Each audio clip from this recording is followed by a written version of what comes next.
Welcome back to History 120 and the Early Republic.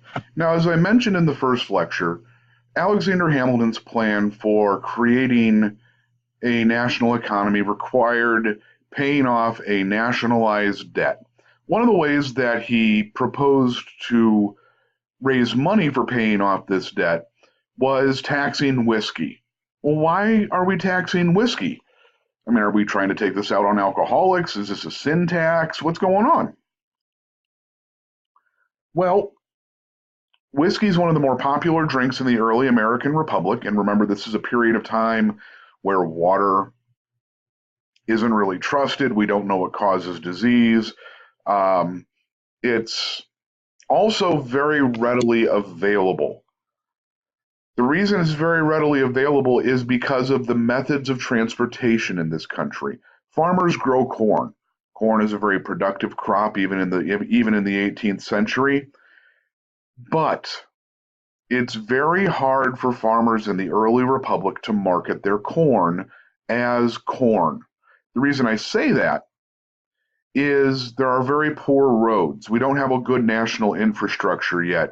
And so to load all your corn up into a cart and take it to a market to sell it is an unreasonable task. It's not something that can be readily done. However, if you subject corn to a little bit of heat, a little bit of grinding, a little bit of water, a little distillation, we have whiskey. Whiskey is what we call a value-added product. It takes corn, turns it into a liquid. That liquid is much easier to get to market. It has a higher price and puts more money in the average farmer's pocket. So farmers, especially living in the backcountry areas, don't store their corn just for feeding their animals. They turn their surplus corn into liquor in order to sell it. Hamilton proposes to tax that liquor as a means of raising money for the government. Farmers claim that this taxation is illegal, that this is the government overstepping its bounds, that they don't have the power to do this, and under the Confederation government, they were right. This is that small central government vision coming into clash with Hamilton's federalist ideals. Small farmers in the backcountry will follow the example of Daniel Shays, and they will begin an armed rebellion blocking the collection of those taxes. They're doing this in the name of the revolution. They're doing this as they see it in the name of democracy and freedom and liberty, and that this is the true extension of the American Revolution. Washington, Hamilton, and the Federalists in Washington's government see this as a direct threat to the existence of the Republic. If they allow armed rebels to force them to end the tax, then they have shown that there is no power in the central government, and it could lead ultimately to the overthrow of America as we know it. As such, George Washington, an old man now, we're talking 10 years after the end of the Revolution, 10 years after the last military campaigns that he had led, will once again put on his uniform, and he will be the first and only sitting president to act as commander-in-chief in the field by leading an army of 13,000 men to put down the revolution. The revolution was essentially centered in the area around western Pennsylvania, and Washington will take his men and march on Pennsylvania to arrest the traitors and put down the rebellion. There's no major bloodshed, there's no battle, but this display of strength shows once and for all that the Articles of Confederation are gone, that Washington and the American government will not stand for a major challenge such as this. And it brings to the fore once again this question: what are the limits of freedom and democracy in the early republic? Are we a nation that should fight revolutions from time to time to purify us? Are we truly a democracy? Are we a representative republic? And since the statistical majority of Congress approved this tax and signed it into law, even though it wasn't directly voted on and passed by individuals, does that make it a law? In the American system, it does. And by putting down the Whiskey Rebellion, Washington and his army show that the central government is truly powerful and will not suffer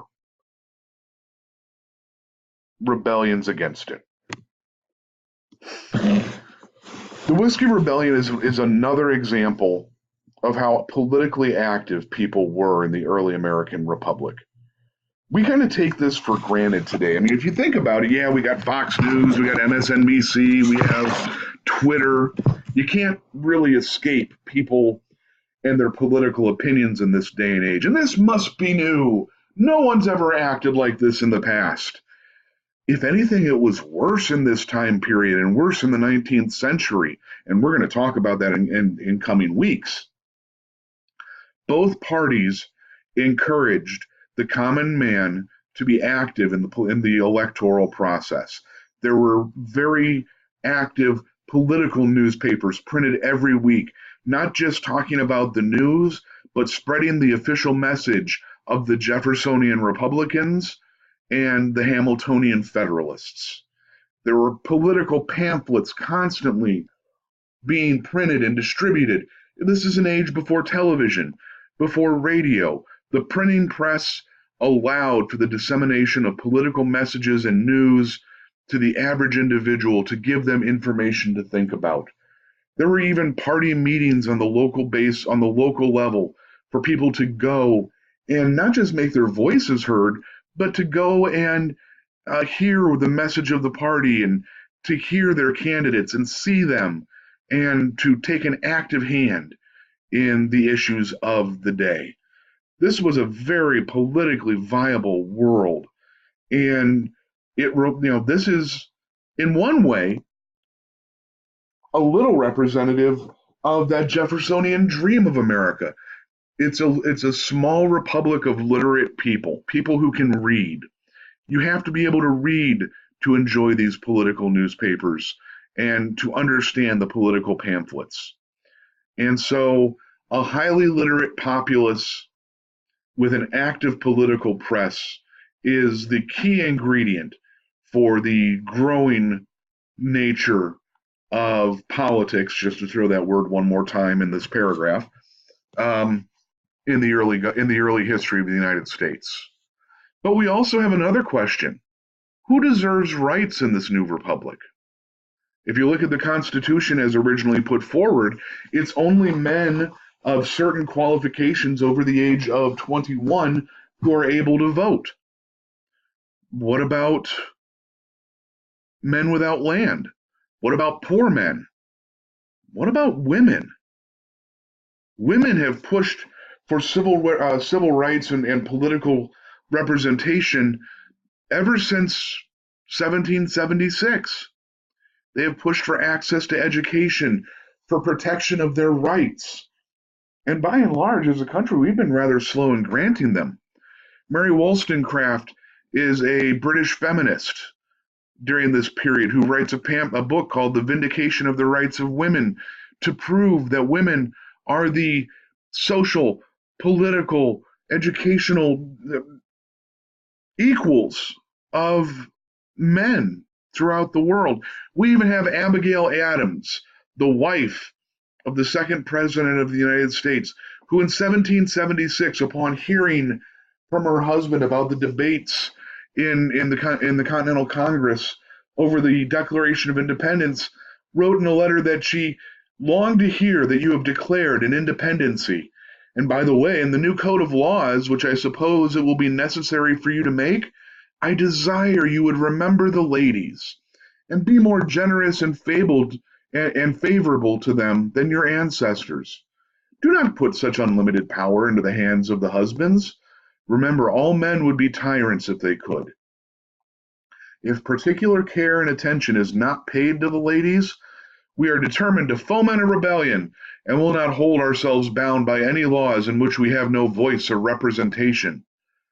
We have a humorous letter here, written by Abigail Adams, that works to the point of telling her husband, women deserve to be citizens of this republic as well. Women deserve to have the rights, the right to vote, the right to self-determination. And she's joking about a female revolution. This is written very tongue-in-cheek, but she has a very strong point here. If we are changing the world, if we are creating a democracy, include women. Make sure that women have a place in this new government. Unfortunately, for American women, it's going to take nearly a century and a half for Abigail Adams' dream to come to fruition. As we move forward, the election of 1796 gives us not just the retirement of George Washington, but the rise of John Adams to the presidency. It's the first truly contested political election or presidential election in this nation. Adams is not as popular as Washington. To be honest, Adams is a short, gouty, unpleasant man who tends to shout and vilify people and complain if he doesn't get his way. He is faced by a number of candidates, including one of his closest friends, Thomas Jefferson, the Secretary of State. And so we have here a political battle for the future of this nation. Again, we take elections for granted in this day and age. And I'm not even dealing with modern political questions. I will not address modern political questions in this class.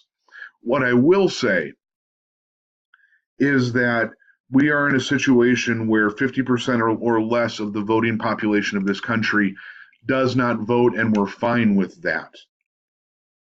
In the election of 1796, we have a much higher turnout, but we have a question here. Can we have a contested political election that will not devolve into revolution again? Thankfully, Adams, who sees himself as Washington's true predecessor because of what he did for the revolution, but also because he's Washington's vice president, wins, and the Jeffersonians do not rise up. Besides being short and unpleasant, Adams is generally a weak president. He tries to follow Washington's example and really cannot, because he does not have the positive force of personality that Washington did. He rubs everybody the wrong way.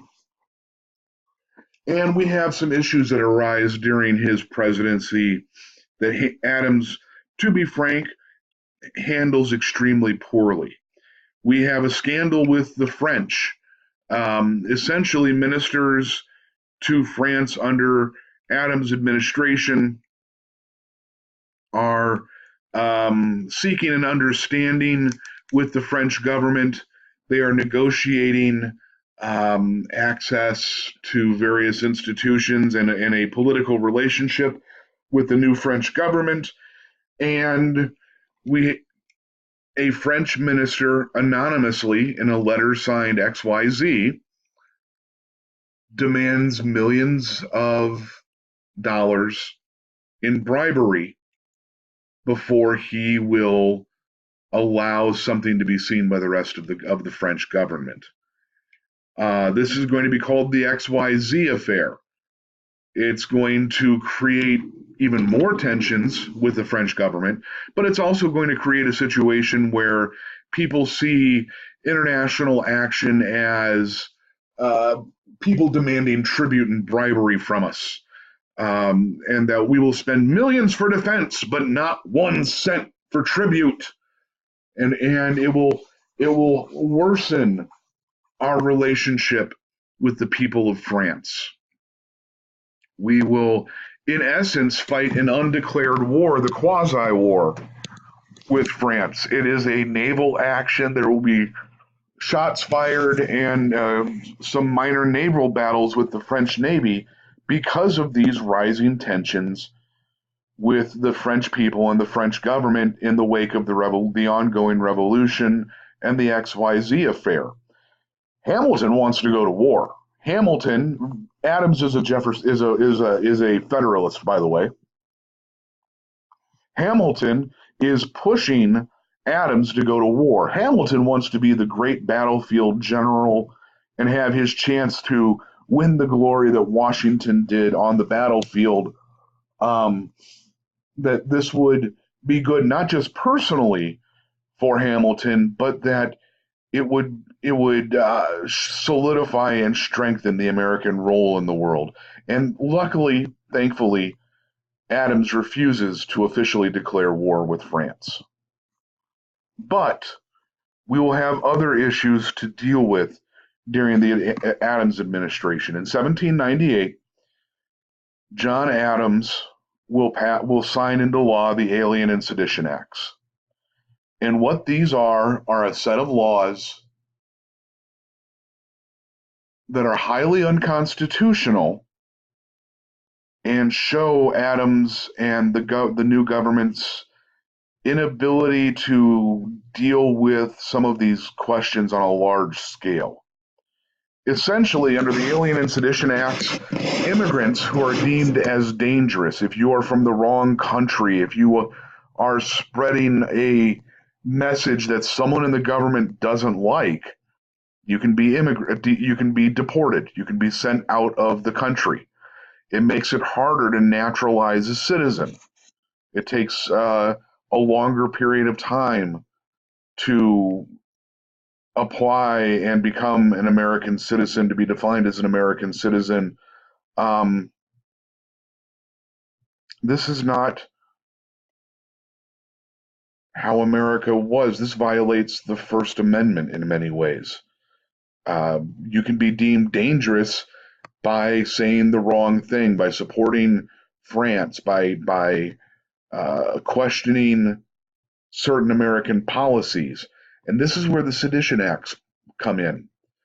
The Sedition Acts prosecute journalists and anybody who are critical of the government and allows the government to jail anybody who questions the Adams administration and its policies. By signing the Alien and Sedition Acts, Adams is seeking to silence his enemies. He is seeking to silence French support in the United States. He's seeking to break up any assemblies, any protests, make protests illegal that are drawn together counter to his government and their policies. This will not be the last time that a government curtails First Amendment rights in the name of self-protection. Luckily, the next administration will see this for what it is and deal with it. This is the blackest mark possible on the Adams administration. What we also have coming out during this time are the Virginia and Kentucky resolutions. What these are acts by these are laws, acts of the legislatures passed by Virginia and Kentucky, which criticize the questions surrounding, they criticize the Adams administration, and they criticize the Alien and Sedition Acts.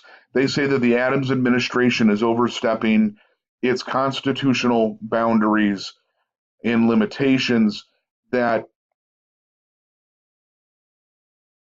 Adams is a danger to the American experiment. Kentucky, whose Nullification Act is written by James Madison, will at one point mention in its act, before it's removed, it doesn't end up in the final passage, but it mentions nullification. Essentially, the Kentucky and Virginia resolutions are petitions to the central government that say that the states should have more power than the federal government, that the federal government, in the worst example since the rule of King George III, is abusing the rights of the average citizen, and that states have the right to nullify federal laws that they don't like. Nullification means we can pass a law and say this federal law will not be prosecuted in the state of Kentucky. Now, it's removed in the final verbiage that is passed, but it brings up a lingering issue we'll deal with time and time again as we move forward in the early history of this nation, and that is this concept of nullification and states' rights. What rights do the states actually have as opposed to the rights enumerated in the Constitution? What rights do the states have versus the federal government? And this is going to be a lingering question in American politics.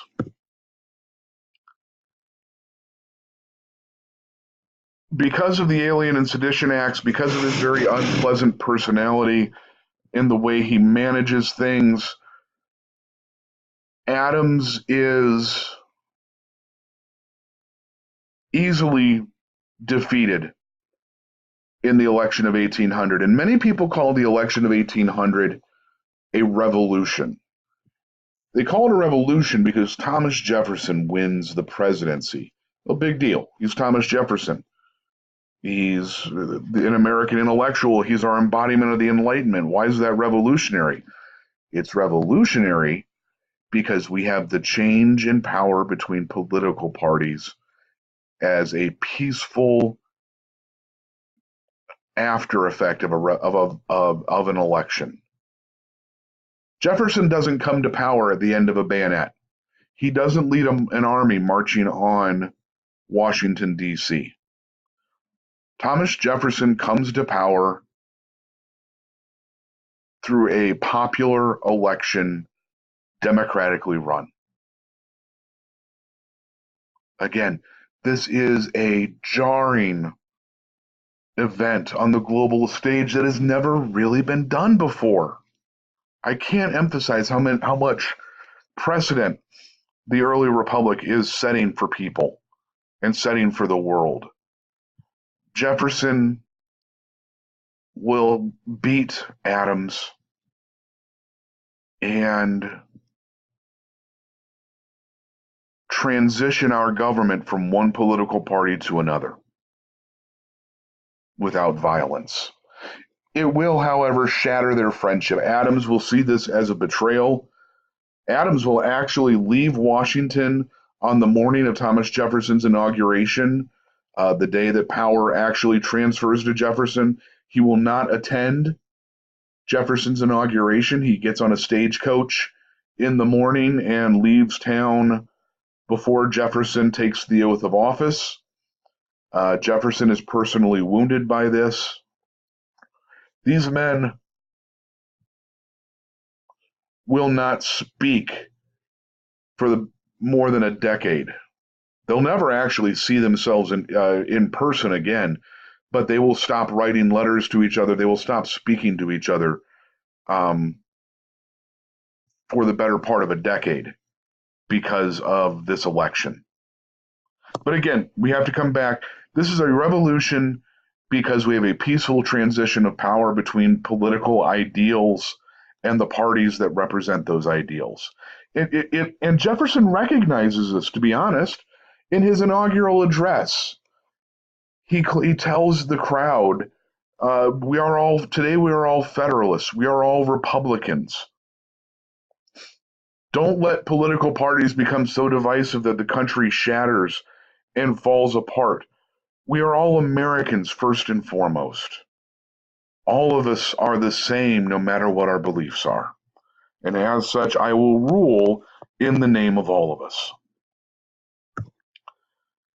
When I come back, we're going to wrap up the week talking about the revolution in Haiti and how that affects American history. Have a great day.